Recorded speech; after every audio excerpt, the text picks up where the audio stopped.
बहुत दिन तले मु शिक्षकता करुली जवाहर नवोदय विद्यालय रे राति 10टा बेले आमर पिला मानकर रोल कॉल हुए कहीं आवश्यक विद्यालय केंद्र सरकार संस्था एवं मु रोल कॉल को जीवा समय रे गोटे साप उपरे मोर गोड़ पड़गला चिट्टी साप से सापटी मते कामुड़ी देला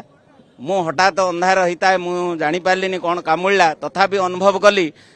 निश्चय गोटे विषधर साप कामुड़ा पिला मुझे कहली पिला खोजिकी सापटी देखिले तापरे हठात सेतले के शशीन्द्रन बोली आमर प्रिंसिपाल थिले मते तांकर कार जोगे एमकेसीजी मेडिकल कॉलेज ब्रह्मपुर को नहीं आसिले रास्ता सारा मु जगन्नाथ को ध्यान करथाए मोर स्त्री पाखरे बसताए से भी बहुत धैर्यहरा होता है मु तांको धैर्य दे कहे निराश्रय मांग जगदीश रक्ष जगन्नाथ को स्मरण कर एमकेसीजी मेडिकल कॉलेज को आसी सिथारे चिकित्सा है मु आरोग्य लाभ कर मोर गोटे अनुभूति।